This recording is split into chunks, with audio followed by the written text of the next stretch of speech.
I'm here at what once felt like the center of the modern fitness boom. Every workout seemed to be within steps of here. In fact, I worked out right here. Down the street, F45, Barry's Boot Camp, a few blocks away, SoulCycle, Equinox, and so many more. It all spoke to what we wanted to do in terms of working out, but even more than that, how we wanted to live our lives, what to eat, what to wear. It felt like the future. The boutique fitness industry grew so fast, it was almost becoming a bubble. By the end of 2019, it was estimated to have been worth more than $100 billion. Then the global pandemic hit, and it felt like almost overnight, the bubble had burst. And when we closed our studios, we thought maybe we'll be reopened in 3-4 weeks. We never could have imagined how hard this was going to be. By fall 2020, an estimated 15% of gyms across the U.S. had permanently closed, amounting to roughly 480,000 job losses. But at home, the relatively new fitness company Peloton would not only see astronomical growth, but it became one of the best performing stocks in 2020. We saw the sales spike, almost right away. Not just that people were finding out about Peloton and interested in the bike or the tread, but that they had no choice. Peloton went from a Kickstarter project to a company worth more than $30 billion in just a few years. But as the world starts to slowly return to normal, what happens next for at-home fitness? In this episode of Business of Sports, we're going to sit down with Peloton CEO John Foley to understand how this year turned them into the new dominant brand in fitness, and how they'll compete with those boutique studios now starting to reopen, and the competition from industry veterans looking to grow in the space. I can't imagine a year or a scenario where more people realized that fitness and good nutrition transcends vanity. We'll also look at how the technology that has made at-home fitness successful is also bringing in both new voices and giving life to some veteran ones. If I can make the camera be my student, then that means I will be talking to the people behind me. And the people that I would have in front of me, and I think the trainers who don't get into this technology will lose it. This is the future of fitness.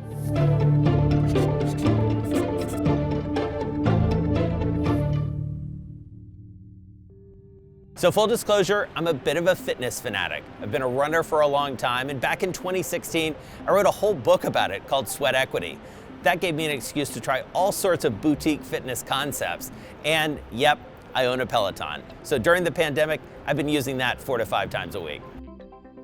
Now, with many things, nothing's really new under the sun. We've seen at-home fitness enjoy huge success in the past, even making big marks on American culture. It is very important that you always concentrate exactly on the muscle that you're working on. Take it up and down, 2 and down.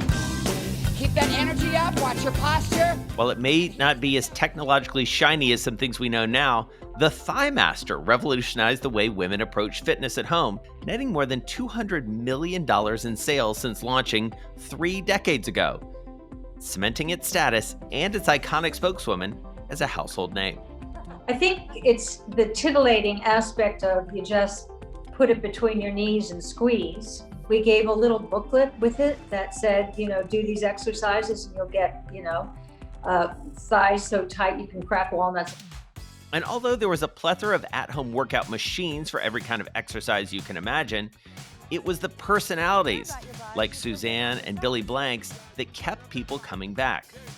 So when I came out with Tybo, the goal was to be able to speak to people and tell them the truth about fitness. I was not going to lie to them. I was going to say, listen, if you want to get in shape, it's tough. If you're willing to step out and use your will and use your mind, I'll be the person that'll help you out. Billy's Tybo classes would become a pop culture phenomenon back in the 1990s. His programs, delivered via VHS tapes, remember those, they mixed Taekwondo with boxing and reached millions of at-home fitness enthusiasts with a tough but approachable personality. Still, he even says it was no comparison to one-on-one coaching. With the videotape, I did my best to do that, but I did it blindside. But I knew inside of my heart, because I wanted people to talk to me. You know how you want somebody to tell you how to make yourself be better? So I would just look at the camera and say, hey, I see you over there. I know you're tired right now, so come on, get up. you can push through this. After I started doing Zoom, it changed. It really changed because now I can interact with people. That desire for two-way personalized interactions paved the way for boutique studios to flourish, and soon it would be the missing link that Peloton married with content and community. Peloton started like most technology companies in its era, pitching countless of potential investors who initially and roundly rejected the idea. Bet you how many no's did you get before you gave it a yes? I pitched over 400 institutions, which included venture capital, late stage growth, and private equity, and I got 400 no's. Peloton ultimately turned to Kickstarter to fundraise what would become undisputedly a revolution of sorts, marrying form, function, and zeitgeist. The combination of interactivity, gamification, and high-quality content made getting that boutique fitness experience easier than ever inside your own home, and many were instantly addicted. It also managed to incorporate the fitness celebrities craze and got members hooked on the instructors. So Peloton clearly was already on the way up, and the pandemic only boosted demand, to the point where even now, people are waiting months just to take delivery of their bikes and treads. When you have a product that's $49 a month, and then you divide that by 2 roughly, because you and your spouse or your live-in partner both ride, you're looking at $24 a month. The location is the best, the instructors are the best, the community is the broadest, the software is the best, and you start to do the value calculation in your mind, and I think more and more people are piecing that together. This is John Foley. He's the CEO of Peloton, and we're here for an exclusive look at the new Peloton studios in New York. They were just days away from opening to the public last March. Then the city and the world shut down. Almost exactly a year ago, like give or take a couple weeks, I was supposed to be here in my capacity as a journalist, sort of checking this all out, this great unveiling that was then going to lead to the public opening of these studios. That visit didn't happen. As you think back to that, tell me about those initial moments, those initial decisions that you had to make very quickly. When the crisis was hitting New York City, we had an event planned for months and months, and so it was really disappointing. But we were, triaging how to move forward like every other company. And within 2 weeks, we had 7 or 8 instructors streaming live from their homes or their basement or their bedroom.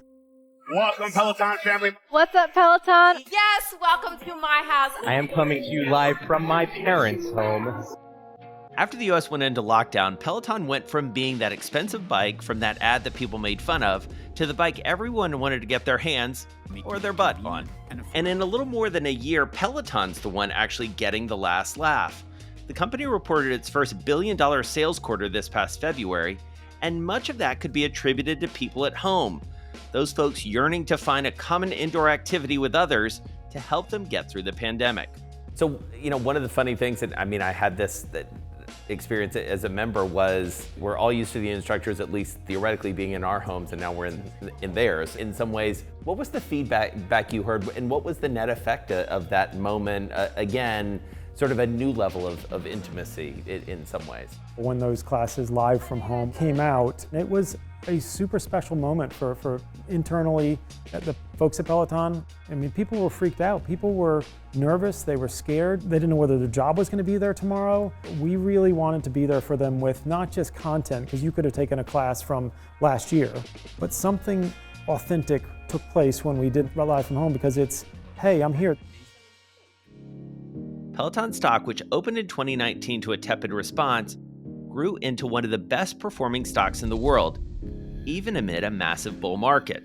And let's be honest, the Peloton, it's expensive. Yes, you can finance it, but this is a bike that costs on average about $2,500 just to get it. Then you've got a monthly fee on top of that. No matter, people want it, and they're willing to wait months for it. It's become iconic, a status symbol, like the iPhone of exercise. There's an interesting survey that we saw that 59% of Americans said they're not going back to the gym after COVID. If you don't think that represents a big opportunity for Peloton to continue selling bikes and treads, you're crazy. And while owning an exercise machine may now be considered cool, it's still a giant piece of equipment that can pose potential safety risks. The U.S. Consumer Product Safety Commission recently advised people to stop using the Peloton tread when there are children or pets at home, after reports of injuries tied to the machine. In a statement, Peloton says it's working to better inform tread owners of safeguards to prevent these incidents at home. Still, the market is saturated with next-gen fitness equipment. Peloton first launched its bike back in 2014. Equinox and SoulCycle have now made their own at-home bike. Other startups have adopted the Peloton model for various types of exercise, like boxing, weight training, rowing, even kettlebell training. There's even been one that received design treatments by the likes of Yves Behar, whose work you probably recognize through the Jambox, Herman Miller chairs, and SodaStream machines. Investors in public and private markets sought out companies to back and bolster, companies who could join Peloton in helping people work out at home, including some whose brand recognition dates back decades. I could say, as an entrepreneur in the space, I do have some anger issues that I didn't see that coming and that I didn't get ahead of it. And it's our job to pay attention to phenomenons and see, can we improve on it in some ways for ours? This is Carl Deichler. More than 20 years ago, he helped create the modern fitness industry, rolling out workouts like Insanity, P90X, and many more under the Beachbody brand. Funding the company from profits ultimately left him looking at other companies, like Peloton, grabbing big chunks of the accelerating fitness market. So to make its content better suited to the way consumers interact with digital media nowadays, Carl teamed up with new media executives behind Disney Plus and TikTok to help modernize and scale the Beachbody catalog. We had to bear the scrutiny of these two professionals, Tom Staggs and Kevin Mayer, and we could get their expertise to help us steer through what is a very ambitious plan of growth. Our job is to create content at Beachbody that is every bit as interesting and could have as many twists and turns and character development as the best show on Netflix. And that's what we aspire to be, that an entertaining half hour that's not just about how good the workout was, but how good I got to know the trainer and the cast behind them.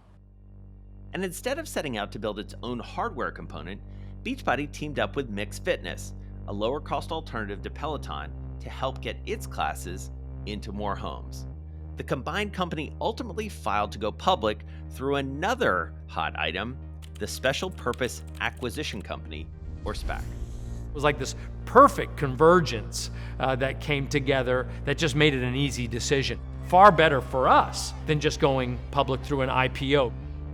But competition is definitely coming, largely from those boutique fitness studios that are now reopening as the pandemic subsides. And back at home, as Carl knows, there's lots of fun things to keep you busy. My problem with competition is not the fact that I've got more people in connected fitness and digital fitness content. It's that there is so much good entertainment available that there is every reason not to work out. Other boutique fitness companies have tried going the virtual route, but are still betting on the return of in-person studio classes. Ann Malum, the founder and executive chair of SolidCore, a boutique fitness chain, was well on her way to expanding her studios when she saw her ambitions arrested by the pandemic. Still, the company managed to win a new round of capital earlier this year. It was my plan to sell the company. It just felt like the right time to have 100 studios in 7 years. And obviously that didn't happen. And sitting here a year later, I have always felt, people are going to want to come back to their life.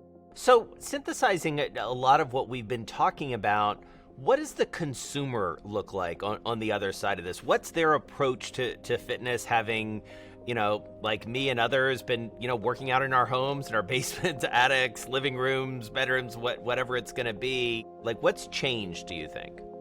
I think it's actually going to propel the industry forward because it's everywhere you look as a consumer, on Instagram, on any place, you're being hit with a lot of health and wellness activity. So I think it's going to be at the forefront of people's minds of, okay, it's about time I get doing this. Engaging personalities are a perennial presence in the fitness world, whether on a VHS tape, a DVD, a Peloton bike, or in a studio. The pandemic technology combo also boosted another category of at-home fitness: influencers who don't need a physical gym or a studio. A lot of different muscles firing up. 10.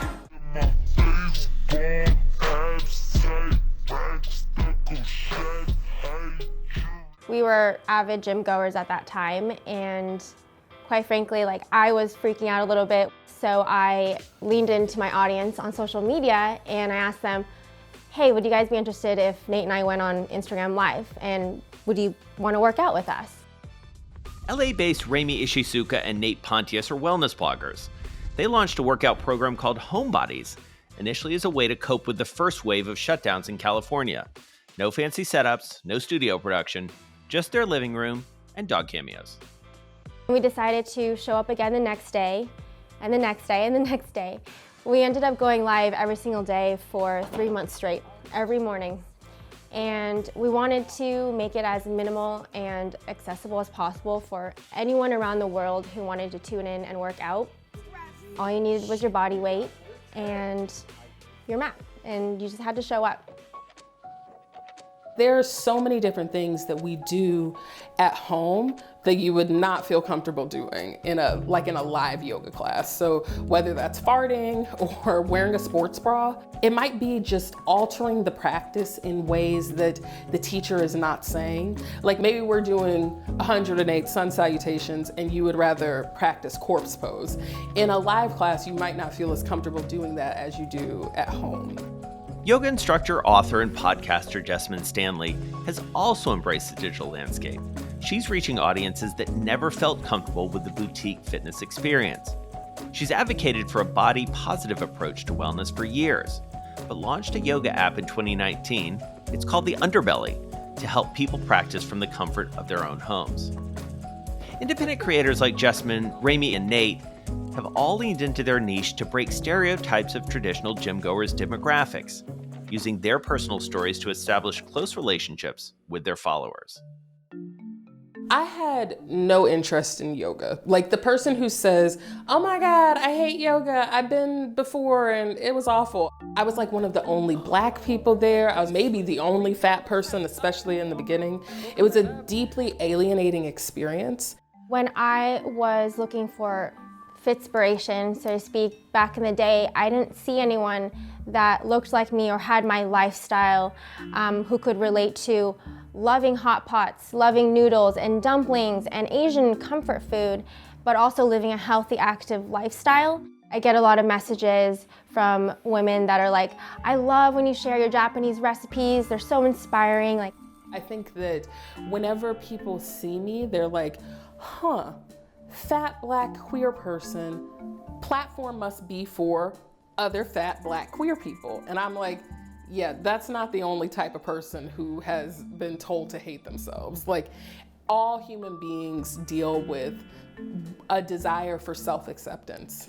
Just the other day was looking at a message from someone who was like, I am a man and I've never felt comfortable in yoga classes, and in your classes, I'm actually able to see myself. And I'm just like, it's really intense to me, because ultimately, like, again, people aren't coming to us just because like, oh yeah, I see someone who looks like me. They're just coming because they're like, you're keeping it real. Beyond the classes themselves, this new wave of creators also use social media to connect with fans beyond the workout. When they're not sweating alongside their followers, they use their platforms to talk about everything from food to books to clothes, even their personal struggles in life. Vital connections, especially during the pandemic. It's a reminder that exercise is not just something we do, but increasingly part of who we are. Our members know us on a very intimate level.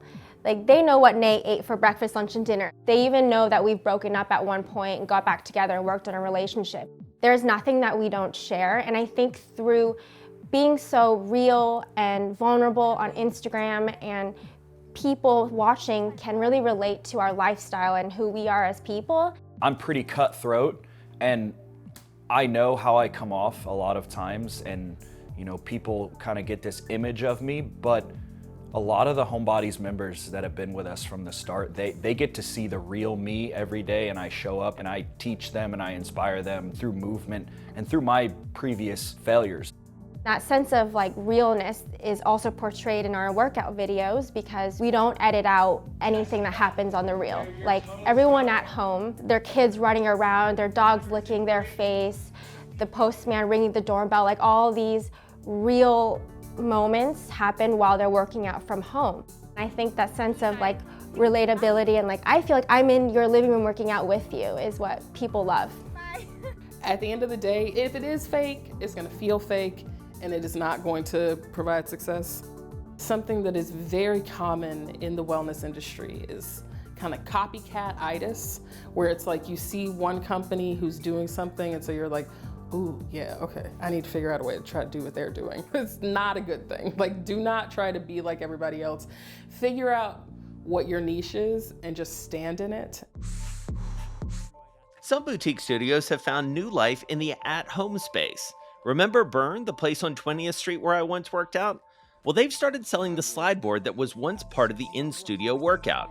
And with a $9.99 month subscription, they're looking to be a low-cost at-home solution well below the Pelotons of the world. And they've got their own added star power, Olympic medalist and iconic speed skater, Apollo Ono.